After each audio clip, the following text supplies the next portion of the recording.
the following year, I discussed the issue with the Erloy Rav. And the Erloy Rav, Zeichet Tzadik Levracha, was such a smart person. He said, you know what, Rav Liff, go to him Erev Rosh Hashanah and bring him a bottle of wine and a honey cake. And tell him you want to make amends and you want to ask for Slicha Mechila and see what happens. Okay, a good evening, Erev Tov. Shalom Aleichem to everybody. We want to, first of all, give a shout out to Yisrael Yudkowsky and JFoundations as usual. And today, not only is it the usual, but there's some extra special props and there's all kinds of new lighting. I don't know how it's going to be coming out, but there's a lot of there's a lot of light, so we hope that we're going to spread a little bit of light. And we weren't sure if we were going to be able to fit in a podcast Gedolim series Zoom talk before Rosh Hashanah, but we decided we're going to do our best. Erev Rosh Hashanah almost. We're holding on the 27th day of Elul, the last days before the end of the year of Tavshin Pei Beis. We're about to enter into Rosh Hashanah. And for sure, that's what's on our mind. On our minds is the upcoming awesome days. The way I would like to describe it, Rosh Hashanah is days of opportunity, days of ability for us to be able to get a lot of the or, a lot of the light, and just happens to be, again, nothing is a coincidence, but Rabbi Liff drew this beautiful painting of the Gadol Ador, Reb Chaim Kanievsky, Zeichet Tzadik V'Kadosh Levracha, and we just sent it out to many Talmidim. And if I'm not mistaken, I'm not going to exactly get the exact phrase that she used, but basically it's about bringing out the light. You know, Reb Chaim was filled with light, and in times of darkness, we need lots of light. And I think that that's an apropos way of us, I think, presenting what we want to really talk about a little bit about is not only Rosh Hashanah, what the opportunities of Rosh Hashanah are all about, the light of Rosh Hashanah, and as usual, we'll try to mix in some stories as well. I was over this week to have a very light-filled experience. Besides giving the shmuz in the yeshiva this week, I was asked to speak in front of 58th graders, Kita Chet boys in Ramat Beit Shemesh, who go to the Talmud Torah called Torah's Moshe, and somehow they got my name. There's an old Ner Yaakov Rabbi Moshe Hass, who is one of the Rabbeim there, and he called me, and then I said, you know what, it's an opportunity for schusim, and we all need schusim, and I said, want to get a schus, and I mentioned afterwards, after I spent the 45 minutes with these wonderful, wonderful 12 and 13-year-olds, what kind of fun time I had. You know, I was able to teach them a new niggin, and they caught on to it quickly, and they sat attentively, and not only listening to the song and participating in the song, but then I told them stories and a few insights, and got chizuk, and it just was lovely to see the true face of the Yiddish kinder, the light of the Yiddish kinder. And when you become a little older, like myself, and I'm getting close to being a zokin, maybe sometimes I feel for sure I'm a zokin, but as we're getting up in the years, it's always good to be able to somehow be together with young children and to see the great optimism and the great avodah that we have of Tinoika Shel Beis Rabbi.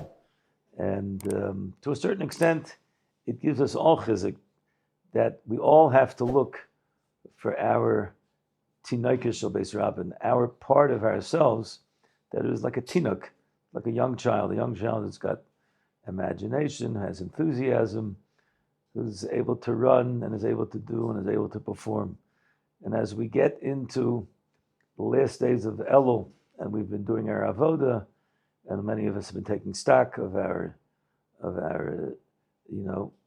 deeds and what we have to rectify, and what we have to try to fix up. So sometimes we lose sight of the geschmack, the great light of our ability to I would say, to hearken back to that light-filled part of ourselves, which is the part of the Tinaik. I think that Rabbi Gedal Yehoshua writes in a place that that's the union of Yosef. Yosef at Tzaddik was called a nar. He was called a nar. And the concept of a nar is not, as normally we understand a nar is someone who's like he's a fool.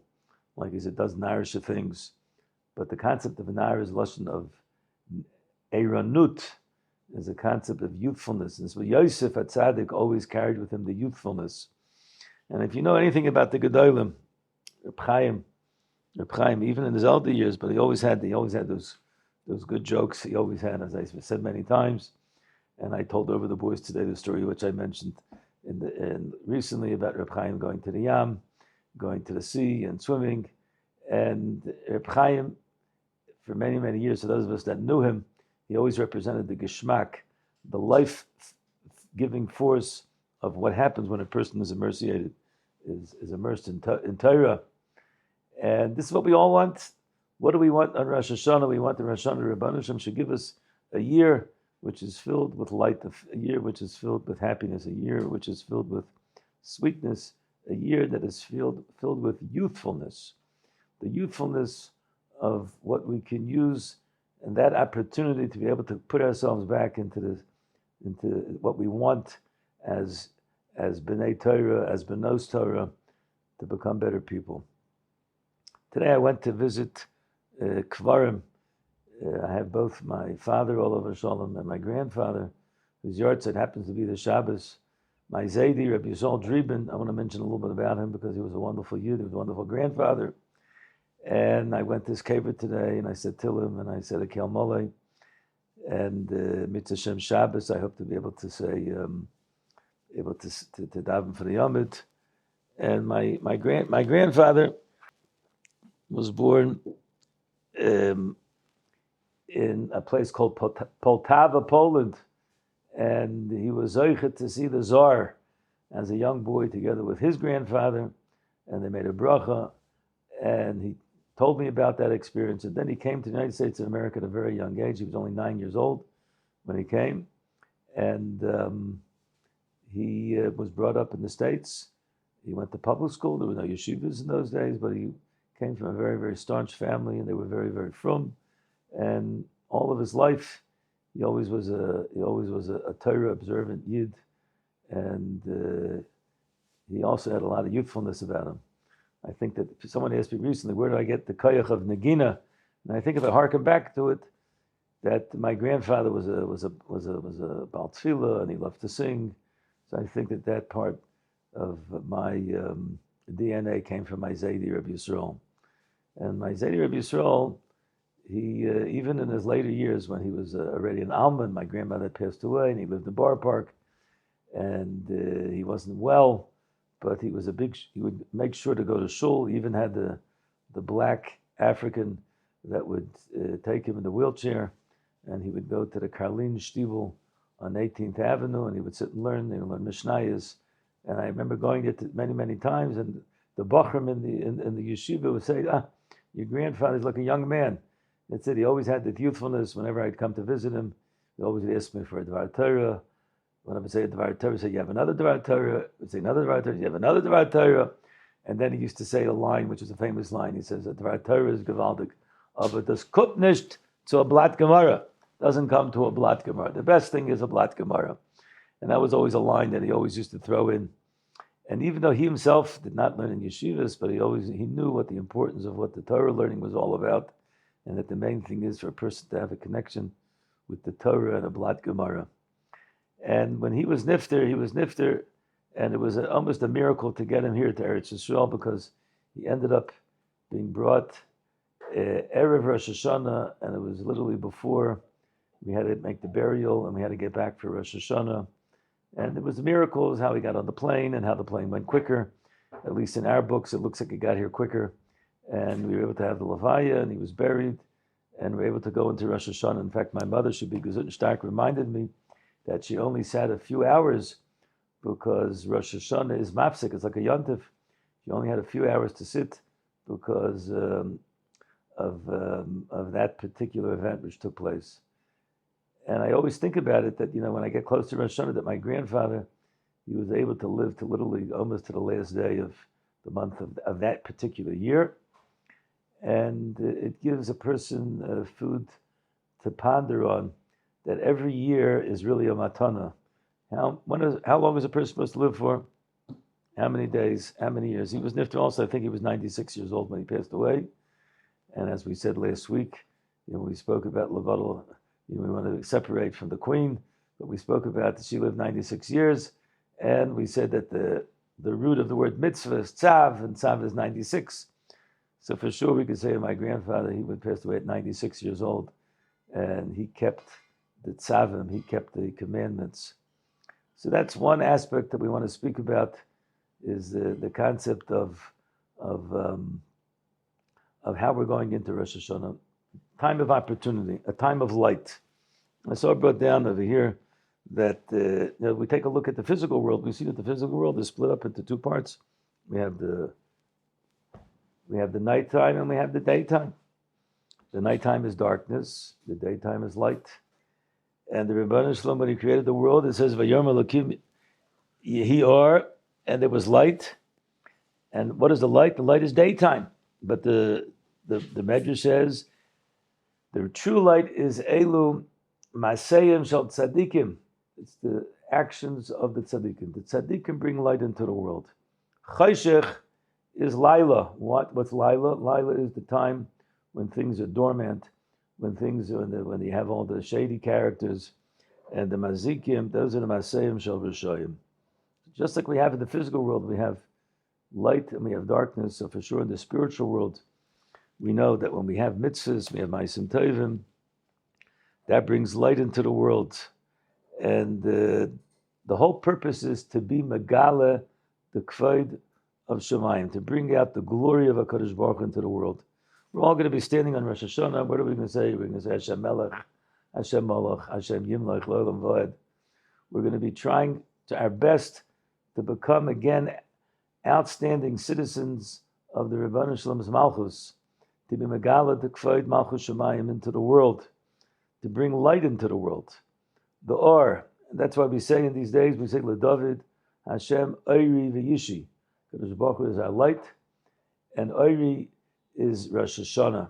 Rosh Hashanah is a time when we now have an experience where the day and the night is all going to be Or.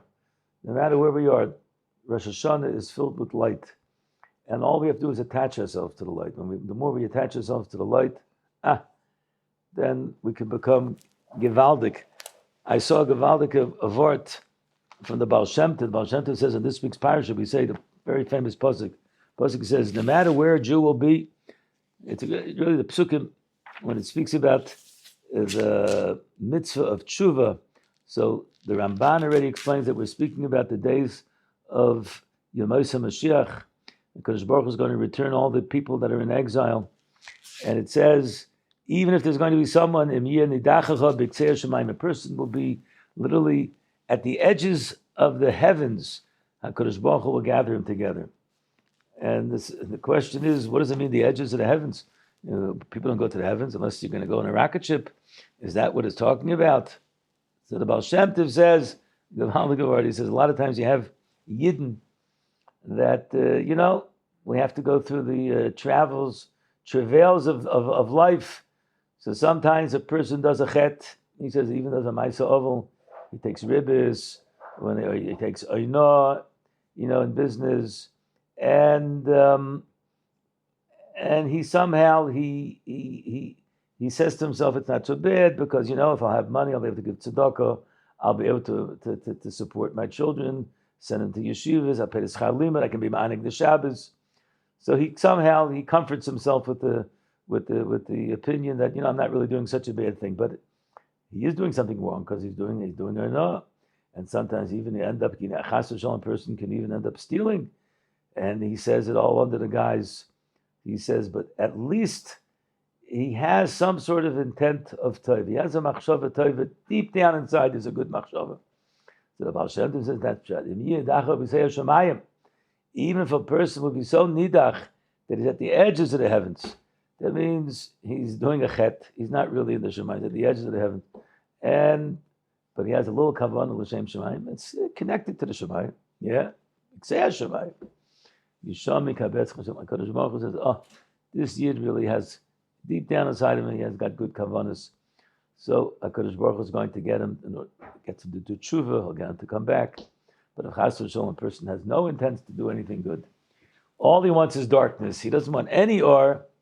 Then, unfortunately, he's not able to be part of the light. So, the real question is opportunity of Rosh Hashanah. What kind of opportunity do we want to have for this Rosh Hashanah?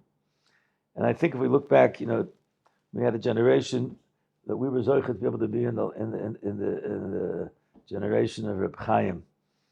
And that's a great schus. It's a great schus for Klal. So we saw that great light, and many of us were able to attach ourselves to that light. And even if we didn't have a personal connection with him, but his light filled the entire generation, there's no question he's going to be what's called a Melitz Yosher for our generation. And when we take a look at the world today, we see how devoid the world is from anything which is called light. The world is filled with lots of chashich. But within ourselves, within the Jewish nation is filled with pomegranate seeds, and it's filled with apples and honey. It's filled with challah and honey. It's filled with honey. It's filled with masik midvash. And the more we attach ourselves to those sweet things, so then the Rebbeinu Shem says, no matter where they are, they could be nidachacha, b'ksei hashamayim, shamikabetzcha. I'm going to bring them back. And I have this story which I always say over. Ner Yaakov, at one time we moved to Kataman. I think I've mentioned it a few times, but now we have a little bit of a story, a Erev Rosh Hashanah story. And we moved to a neighborhood which was considered secular. I think I've mentioned that. And the yeshiva was located in a very, very, I would say, upscale. I'll describe it for less. It was secular, but it was really anti-religious type of neighborhood. And when the yeshiva was moving in, we mentioned that there was a court case, and we won the case. But we had a few neighbors that weren't exactly happy that we moved in there. And the first few weeks, the boys that came to yeshiva were such angels that they liked to daven late at night and made a lot of noise. I'm joking. They weren't actually davening, but they sometimes would make noise, and the neighbors would complain, and sometimes they would call the police. And there was a whole thing that was going on. We tried to keep them quiet. There were many, many nights that I ended up sleeping in the yeshiva because of that. And then what happened was we had Rosh Hashanah and we had Yom Kippur in the yeshiva. And it was very interesting that on Yom Kippur, the neighbors, a lot of the neighbors, even there were secular neighbors, but for some reason they decided to come and daven in our minyan that we had in the yeshiva because they saw that the yeshiva really wasn't a regular run-of-the-mill black hat yeshiva. It was like modern Orthodox kids. It was, guys that didn't necessarily dress with hats and jackets. And they felt comfortable. And Yom Kippur, a lot of people have this feeling of connection. In Israel, I think 80% of the population is fasts on Yom Kippur. And we had people with long hair with ponytails. Some of them looked like guys in the yeshiva. And it was great to be able to have them come into our minyan. And I remember I was davening Kol Nidre, which is the beginning of the holiest day of the year, Yom Kippur. And we had this neighbor who was not a happy camper. He wasn't coming to daven, and for some reason there was some antagonistic attack that he decided. He said for some reason this Yom Kippur thing bothered him, and he came into the building shouting and screaming, "Ani lo tzarich lizvol et zeh al yad habayit sheli," and he wanted to disturb, and he didn't want to have davening going on. It was really such a so out of the whack attack against the yeshiva and against the davening. And the person that saved the day was Rabbi Liff, who said to him, I won't say exactly what she said to him, but basically she said to him, "You're not going to go into the building, and we're going to continue davening." I'm paraphrasing a little bit what she said. But there was this like I would say very harsh tone to this attack that took place. And that year we had a lot of run-ins with this particular neighbor. This particular neighbor was a Jewish person. He had a long ponytail. He happened to be, he was he had a radio program on the Kol Israel. He was very high up in the Israeli media system. He was like a well-known person. He was a jazz player, and I tried to speak to him a few times, and many times it was just. But what I want to say is that after we got through the year, the following year, I discussed the issue with the Erloyer Rav. And the Erloyer Rav, Zeichet Tzadik L'Vracha, was such a smart person. He said, you know what, Rav Liff, go to him every Rosh Hashanah and bring him a bottle of wine and a honey cake. And tell him you want to make amends and you want to ask for Slicha Mechila and see what happens. And that's what I did. Erev Rosh Hashanah, I went, I knocked on his door, and he opened the door. He even said his name, it was Mr. Granit. And I said, can I come in? And he says, yes, you can come in. He let me into the house. He was very civil. And I said to him, listen, we went through the year, and I know we had a lot of difficulties, and we're trying very hard. And I really want to ask for your mechila, for your forgiveness. If we did anything to you that bothered you, and we're going to do our best to try our best to keep the boys will be quiet at night. They shouldn't disturb you. And I want to give you this bottle of wine and this honey cake. And I want to invite you to come in, and maybe if you want to come pray and daven with us. And it was an amazing, amazing moment. All of a sudden, he said to me, he says, Rav Liff, Ata choshev shani lo yodea ma ze Rosh Hashanah Yom Kippur. And he starts telling me, he says, my grandfather lived in Meir Shar. And I was dati until I was 18 years old. And every Rosh Hashanah and Yom Kippur, I would daven with my grandfather in Meir Shar. Now he himself he didn't grow up in Meir Shar, but his grandfather was from Meir Shar. And he said, then I became a soldier. And you know what happened? The Yom Kippur War broke out. And I was up in the north, in the Golan, and we were all alone, and our fortress was attacked by the Syrians, and I want to tell you like this, that was the first Yom Kippur that I broke my fast. I always used to fast on Yom Kippur.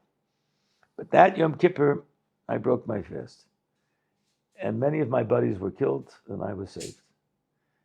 And that traumatic experience of Yom Kippur, of the war, and everything else took place, then I already threw off all the rest of Judaism that I had. And since then, I haven't had a Yom Kippur. But I know what it is. I know what it is. And first of all, it was a meeting of the hearts and a meeting of the minds. And it was like an amazing, amazing thing that a Yid who went through that experience, and he must have gone through a very big traumatic experience, and that probably caused him to have this antagonism because he always felt guilty that maybe because he didn't fast in that Yom Kippur, the whole war broke out and his friends didn't make it. I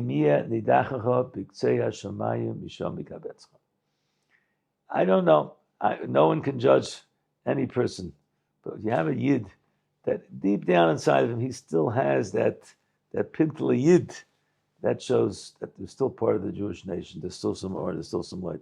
And from that day on onwards, our personal relationship was a lot better, and the relationship with the yeshiva was a lot better. What did we do? We went out of our way to show another Yid respect. And I think if you're asking me, what type of opportunity can we take before this Rosh Hashanah and this Yom Noraim that's coming up, is the Bein Adam L'Chaveira concepts, the concept of what we can do for another person, how we can bring light to another person. And there's so many areas, I just have to tell you, I'm just going to mention it because I just saw it recently, the shidduch crisis in America. I know I saw something on Yeshiva World News, and Mr. Gary Barnett and Rav Wachtfogel from the Yeshiva South Fallsburg, they discussed about the whole yeshiva system, how the boys are coming back later, and therefore there's a problem with the numbers of girls finding shidduchim, and it's a major, major crisis. They're discussing about how they could somehow shorten the time that Yibachna go to Brisk and Demir, that they should only say a short time, and they shouldn't get into the freezer. I'm just bringing up, but the truth is there's so much need for us to worry about our fellow Jews, our fellow Jewesses, our neighbors, the Almanas, the Yisraelim. There's so many, the sick, the ones that need the tzedakahs. The Rebbeinu Shem, this generation we see, we're surrounded by it. And if we have an opportunity to help in whatever way we can, that is a schus, that brings more light into the world, to care about another Yid. So I think practically, Rav Yehoshua Zatzal says that these parashas we just finished parashas Kisavai, Kiseitze, Kisavai, and now it's Nitzavim. So the Kiseitze sometimes is the concept, it's got to do with battle, it's got to do with like pluses and minuses. What kind of year did we have? Did we have a year that was a positive year? Did we have a negative year? And a lot of times we look at our bank accounts. I put in a lot of money, but I had so many expenditures. I'm in debt, right? That's what I'm looking at. And it's a kiseitze kind of year. Then there's a kisova kind of year. Kisova kind of year is like bikurim, first fruits, everything is going good, everything is going geschmack, right? And every person in life has different types of experiences. There's some kiseitze yidden, there's some kisova yidden. But then comes this week's parasha. Atem ditzavim hayom kulcha b'fnei Hashem Elokeichem. Now Rosh Hashanah is coming in, the new year. The new year means the new slate is starting. The day that Adam Rishon was born, the day that we are also all born, the day that we have the opportunity to exclaim, Mil Hashem Elai, who is to Hashem goes to HaKadosh Baruch Hu. Mil Hashem Elai goes with Moshe Rabbeinu. And how do we do it? By bringing more or, attaching ourselves to more or. Looking at a picture of Reb Chaim and saying we were blessed to have in our generation Reb Chaim who brought us so much light. We're going to blow the shofar. We're going to hear the tekiyas. We're going to have a tekiyah at the beginning, the shvarim and the chun in the middle. Tekiyah in the beginning represents a straightness. It represents power. It represents the Yiddish neshama. And then we have the genuche gonach and the yulu yolu, where we're crying. We realize that life is not so simple. There's tzaros in life. And then we realize we return back to HaKadosh Baruch Hu and we blow again another tekiyah to represent that we go back to HaKadosh Baruch Hu. HaKadosh Baruch Hu with us. We want to wish everyone a ksiva v'chasima tova. It should be a year, Shana Tova, Mesuka. As we've said in the last week or so, Tavshin Pei Gimel is coming upon us. Tehei Shnas Pidyon Gadol. It should be a great redemption for us and for all of Klal Yisrael. Wishing everyone a good Shabbos, Mitzvah Hashem, a wondrous, light-filled, opportunity-filled Rosh Hashanah. We should be zeicha for all of Klal Yisrael to the coming of Mashiach Tzidkenu, Meir of Yameinu, Amen. Thank you very much for listening. We want to thank JFoundations.com. If you could sponsor any of our activities, it would be another way of addressing and being able to give over Torah to other people. Go on the website and show your support. Thank you very much for joining us.